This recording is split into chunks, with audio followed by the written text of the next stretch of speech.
So now we'll be introducing the second keynote speaker for today. Are you people excited? Are you, Please, can I hear small excitement? people in front, people, are you cold? Turn on the AC. Exactly. Okay, so we'll be introducing the second keynote speaker, and the title of the talk is Open Source Design Strategies to Build a Community. And this talk is by Jan Borchardt. So Jan works as a design and community manager focused on open source, privacy, and collaboration. He's the co-founder, design lead, and community manager at Nextcloud, as well as the co-founder and contributor at Open Source Diversity, Open Source Design, and Terms of Service. I'm so confused. He's the co-founder and contributor of Open Source Diversity. Yeah, I'm just going to stop there because I'm not sure about Guys, the why rest. are we not clapping? Please, can you people give a round of applause for Jan as he comes up?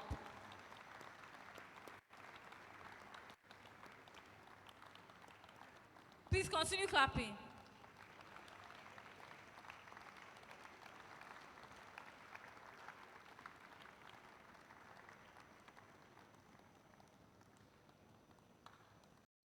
Yes, thanks for having me, everyone.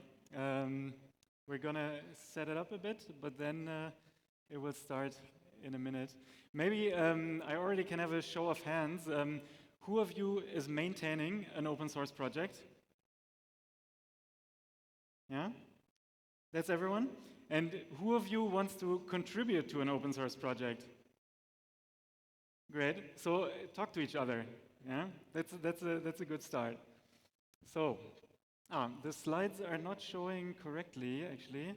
It's not the same here. Okay, yeah. Perfect. Yeah, that's about right. Yeah, cool. All right. So, yeah, today I'm gonna, the title says 5 strategies for open source design, but it's not only open source design. It's also open source community. Yeah, it's how you can really use design strategies and community strategies to strengthen and sustain your open source community. And this talk is relevant not only for designers or for people who want to get into design, but it's also for project maintainers. It's strategies how you can make your project more welcoming to people, to designers, but also to newcomers, for example. So yeah, to that extent, Regina's talk was also very cool. I think it's a super important topic. So yeah, if you're interested in these strategies, this is the right talk. So just a brief word about Nextcloud and open source design as the 2 main projects I'm involved in. Nextcloud is an open source alternative to Google Workspace and Microsoft products. So it's fully open source on-premise solution for file sync and share, calendar contacts, video chat, and so on. And open source design is a community of designers and developers who work in open source and want to make the design of open source better. So any of you who have the same feeling, you're part of the community, really. And you'll find more info about that at opensourcedesign.net, but it will also come up later in the presentation. So, tiny bit about me. This is me exactly 10 years ago. Yeah, maybe you can find me on the photo. So 10 years ago, we did a trip called Africa Hack Trip. It was not all of Africa. It was in East Africa, Kenya, Uganda, Rwanda, and Tanzania. And we went to maker spaces and hacker spaces, to meet people like you who are excited about what they do, who want to contribute to communities, and who are just really motivated to change the world, essentially. Yeah? And this was really cool to see the different spaces, to see the different projects. And back then, the only thing was open source was not really a huge talking point yet. So I'm actually really excited about the Open Source Community Africa initiative and how much it has grown. And look at all of you. So that's really cool. And as a little thing, this is me. I don't know if you can see if you found me. But yeah, that's that about me. So There's some design challenges which are very unique to open source. I want to focus on those specifically, right? Because design has, of course, a lot of challenges, but a lot of them are faced by any project which is not even open source. So I want to specifically focus on things which are very unique to open source, and I want to give specific examples. So I'm going to go through 5 main points. One is structure, the structure of a project. The process, the design processes you have in a project, research that you can do, and existing things that you can use, the community, design community and developer community, and then collaboration with other projects also. But yeah, we'll see more about that in the unique points. So the first point, the structure. This, you could say, it also goes from easy to difficult, sort of. So these are the bit more easy points, a bit more easy to implement, maybe. But it's important that they're there, and because they really shape the basics of design in your organization, because they give visibility to design, and they make sure that there's a place for designers. So there's a place that new people can come, and that people can hang out. This also applies to non-designers, to developers who are interested in design, but I'm going to show you some examples now. So the first thing is just having an issue tag in your issue tracker, whether you use GitHub, GitLab, Taiga, or whatever project management or issue tracker that you're using. Have an issue tag that is called design, so that it's visible where the developers work, so that people see, design is a thing. And there you can also, for example, have a tag good first issue for newcomers to the project. And if you combine design and good first issue, you have good issues for new designers to the project. So that's the first thing. And if you have a project, you should add this. And if you're looking to contribute to a project, you should look for this. And this is true for almost all of the examples, that it's good for both sides, basically. Next thing is a group for designers, a specific group. Just like, for example, here you have the group Discord. We use Nextcloud Talk, which is a Nextcloud video chat solution, chat and video calls. And we have a group called Design Team Public. So we use that to have, for example, weekly calls. We have community calls, and we have discussions. So this is more, unlike GitHub, where you discuss on a more asynchronous basis. Here we discuss synchronously, and it helps us to bond, really. Next thing is having a design page and having guidelines, clear guidelines, how to contribute. As a designer, documentation already came up yesterday at the Sustain Summit, so that you have a clear way of how to contribute to the project, and that designers or whoever you want to appeal to have a clear landing page where they can go to. So as a person who wants to contribute to a project, if you raised your hand at that, you should look for these pages. Look for example, we have nextcloud.com/design, and there you can find all the info how to get started. All right, that's the first section. Second section, the design process. So this is all about specifications and mockups, making sure that you communicate your design, making sure you communicate your ideas, and also, as a developer, making sure that you know where these ideas are communicated so that you can implement them or that you can work on them. And that's why specifically it says involving engineers and iterate, because it's all small steps and it's always in collaboration. It's not the designers do something, throw it over the wall or whatever, and then it gets implemented. Open source is very collaborative, and that's the exciting part about it. So let me show you some examples. For example, all the specifications that we have, all the new ideas, all the new features that we're working on, we have them. We use GitHub, for example, but really in any tool that you use, but we have them as issues. They're publicly available. You can participate. Any one of you can go to GitHub right now and see them, participate, add your own thoughts, and so it's a very, very open way to have this.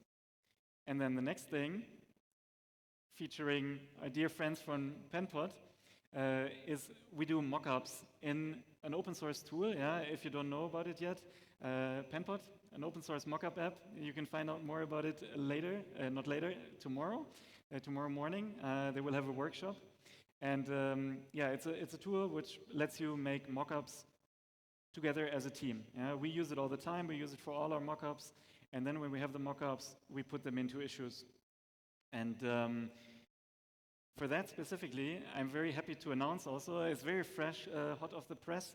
We just announced it on Tuesday, so 2 days ago, or 3 days ago actually, that we have a Nextcloud design system in Penpot that you can download, that you can use, and you can start building your Nextcloud apps, for example. You can use it to propose changes, and or you can just use it for your own app if you like the components, for example.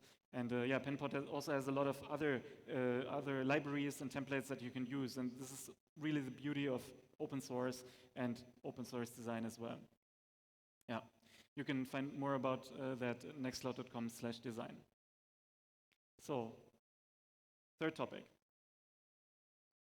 Research, yeah, and I think this is really one of the main things where designers are always very peculiar, because oftentimes designers want to do everything themselves, yeah, and this is really a thing where in open source we have the unique opportunity or the unique material, sort of, that there's so many resources already out there, so many things are already existing, that we can use these things that exist and make our own life easier, yeah. I'm a lazy person, yeah. I think a lot of people are lazy, and it just helps people to, yeah, make their life and their work easier. So it's all about using existing material, because some people did research already, some people figured out solutions to problems that you're thinking of, yeah. And it's also the case that designers are always, yeah, less than developers in open source, or usually it is. I mean, it would be nice if it wouldn't be like that, but that's sort of how it is. So it's important to maximize the limited resources that you have as a design team. So let me show you some examples. One thing that we do is, and this is something that we, for example, adapted from GNOME, where I got a lot of inspiration from, actually, from the GNOME design team, is this collection of prior art and doing a gap analysis, which basically means you just look at what's out there. Yeah, you look at, for example, in this case, it's about our about Nextcloud Talk, our video chat and call solution, and we just look at Microsoft Teams, we look at Zoom, Google Meet, Slack, Discord, all the solutions that are out there. I mean, we also look at WhatsApp and Telegram and whatsoever. But the important thing is that you have sort of an idea what's happening in the space, and then you can map what is the next priority or what you want to work on. So you see, like, yeah, there's some things that the others have that we might not have yet, some things that they don't have that we have, and yeah, this is really good to have an overview. So yeah, nice simple table that works very well. And if you have that as a contributor, yeah, if you're one of the people, again, of the many people who raised your hand, you can look at this issue and see, oh, this feature is not implemented yet. I'm interested. I would like this feature. And then you can contact some of the people working in the project, get in contact with maintainer, and just start working on it. Next thing is surveys. This is a very I would say low-cost solution to getting input back. One thing is, of course, that there's a certain bias maybe if you only publish it on your own social media of the project or in whichever forum you use, maybe you get some biased responses by people who already know your project. So it's important to get further outreach. Yeah? But surveys is a very good tool to get quick responses, to gauge like what is missing, to see what people like, to see what people dislike. So yeah, it's you always have to judge them like on a. You have to review them, of course. Some people like don't use, for example, don't use free text fields because that's really not good to evaluate, for example. But if you have a nice overview of like checklists, radio buttons, and so on, you can do a really nice analysis of the end results.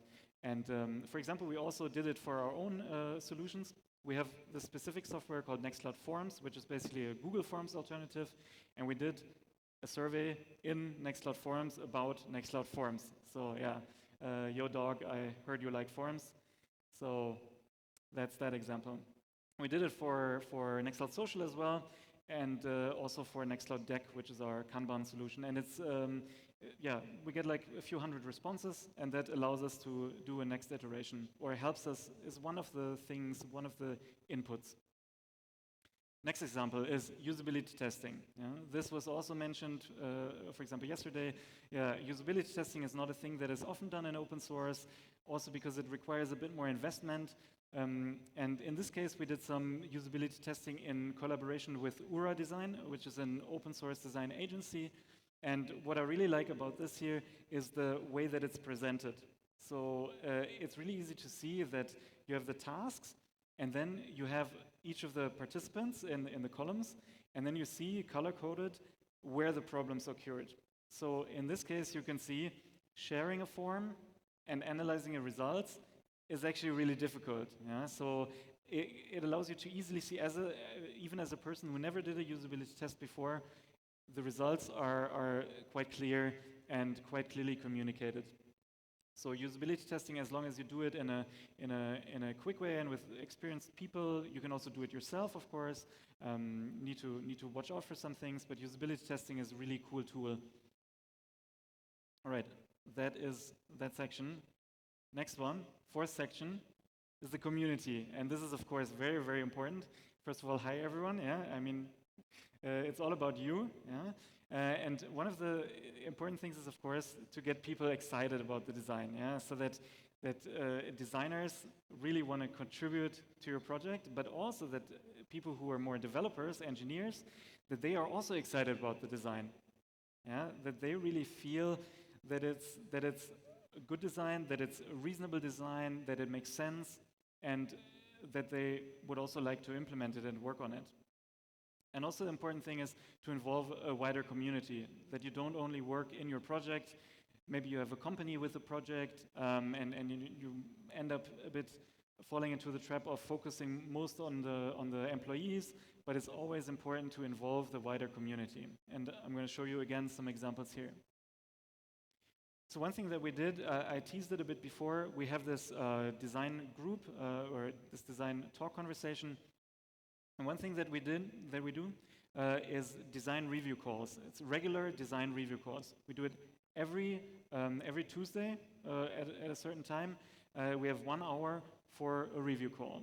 And that basically means we first have to reach out to developers, and we regularly say, hey, would you be interested in getting your app design reviewed? Because the important thing is we have to get the buy-in from the maintainers and the developers. Because otherwise, if we just, as designers, look at the app and then write up a report and then give it to them, here, you need to fix this, then they're not really excited about it. Yeah? We need to really get people excited about the changes, about that it makes sense, that it needs to change, and that's why you need to have them in the meeting. You need to do it with them, together with the developers, and engineers and designers working together. So we basically do a screen share for an hour, someone takes notes, and everyone, no matter how long they're contributing, they have a voice. They can contribute. Any one of you who wants to join can join. It's a public thing. The info is all on the nextcloud.com/design page. So this is one thing that we do. And I really recommend, if you have a project, really recommend that you implement that as well. Next example is that we have a wider community outreach. In this case, for our most recent release that we just released on Tuesday, actually, which is Nextcloud Hub 5, we did a contest for document templates. So document templates is more like a design thing, more visual design thing than interaction design. And more importantly, it's content for our software, that we have actually templates and suggested content so that people can get started quickly with their work. So this is also a very important aspect of the software. So in this case, and Similarly, also, for example, with penpot libraries, with penpot templates, you have something that you can start out with. And these things, of course, need to come from somewhere. And it's people like you who can contribute them. Yeah, anyone who ever made a presentation, anyone who ever made a card, like a happy birthday card, if you ever designed business cards for yourself or for anyone, this is a design that you can decide, I want to open source it, or even I want to contribute it to a bigger project as a template so that potentially hundreds of millions of people can easily use it. So that's the power really of open source and of opening up your content as well. And the next thing is a very similar thing, and this is also for your participation. For the next release, we're announcing a Nextcloud wallpaper contest. So for the background in the software, there's a default wallpaper, and you can select among different wallpapers. And if you're a photographer, if you like photography, or if you know some cool artists, if you are a cool artist, if you do whatever sort of design that fits as a background, participate. There's info on nextcloud.com/blog. Just search for a Nextcloud wallpaper or background contest, and you can be featured basically or your background, your content can be featured in the software. And this, I think, is a really cool, it's a very simple way and quick way to get involved in open source. And it's a not such a traditional way, like via development or translation or something like that. It's just one piece of content, basically, that you need to decide you want to open source it. But it's really a feeling of achievement, I would say. So if you have cool photographs, cool backgrounds, come contribute. So that's that section. Now we're coming to the last section, because I also don't want to hold you off from lunch any longer. Collaboration, and I think this is, I know I said for many of the last sections that these are very important, but this is really, also very important. One really big thing is you are not the only project. Your open source project, or also non-open source project, your project is not the only project. You cannot do it all.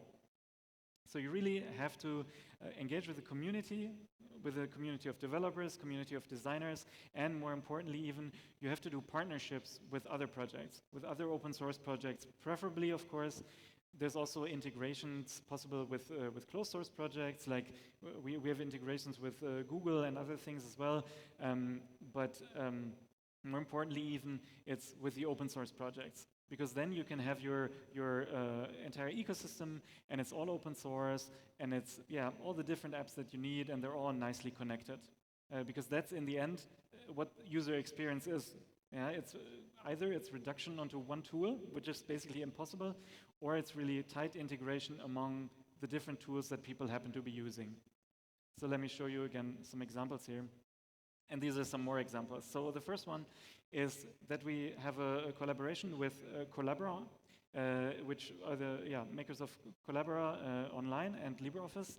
And it's basically an online office suite, if you don't know. It's an open source Google Docs replacement, you could say, or open source Office Online, open source Office 365, I think it's called now, replacement, that you can use in your Nextcloud with your documents. It's using open standards, and you can use it mobile as well, and you can use it collaboratively. So as you see also from the design, we partnered with them on the design that it fits with the Nextcloud, that it really looks nice.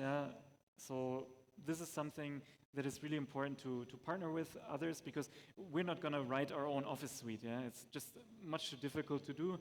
So we're happy to just partner with other great open source projects that are out there. So that's the first example. Next is community of developers. So from the very beginning already, Nextcloud had this plugin architecture or extensions, or however you want to call it. Like Firefox has extensions, desktop apps, or there's desktop apps. iOS has the App Store. We call them Nextcloud apps. So for example, the Contacts app and the Calendar apps that we have in Nextcloud, they started as community apps. And now there's many more. There's a cookbook, for example. There's a Maps app, which is a potential alternative to Google Maps. We're not there yet, but maybe you can help make it happen. And there's really a ton of other open source apps that you can plug into your Nextcloud that you can use. There's even an app to view X-ray images. I had an accident at some point, and I got the X-ray image from the doctor, and I could view it in my Nextcloud. And I was like, okay, that's neat. Yeah. If you have a broken bone or something, you can view your X-ray images in Nextcloud. Next example. And this is, I think, a really cool solution that we found, because as an open source project and as a decentralized and federated project also, there's of course not only one instance. Yeah? We don't have a Dropbox.com, we don't have a Google.com or Drive.google.com. Yeah? We have many, many different Nextcloud instances. And a thing that many people always asked me was like, hey, Jan, which Nextcloud instance do you actually recommend, yeah, or which provider? And at some point, first we looked at like how others do it, and there wasn't really a solution. And many projects, like for example Mastodon, maybe you know, they have just a list of providers, yeah. And we thought there's maybe a better solution for that. Like while that is a good solution, and you can pick a provider, you can pick from different categories that are important to you, be it they're hosted in your country or they're talking about a topic that is important to you. We just thought we want to make it even simpler, yeah? Really, really that simple for beginners. So what we did is we call it simple sign up, and you just put in your email address, and we only show one provider. So in this case, we decided just based on your geographic location, so just the one, we have a list of 10 or 15 providers, and just the one that is closest to you geographically is shown. You can of course still expand the list and pick a different provider, but based on that, we pick the provider. We have some other metrics, like for example, we have requirements that they offer all the apps that we want to support and so on, but we really pick one for you. So that's a small adjustment, but it's really much simpler than not having it, than having a giant list where you're like, what do I pick now? Yeah, because then you really didn't make it much simpler. Next example, GNOME again. Yeah, I love GNOME. I use GNOME. Yeah, thanks a lot, everyone working on GNOME. And yeah.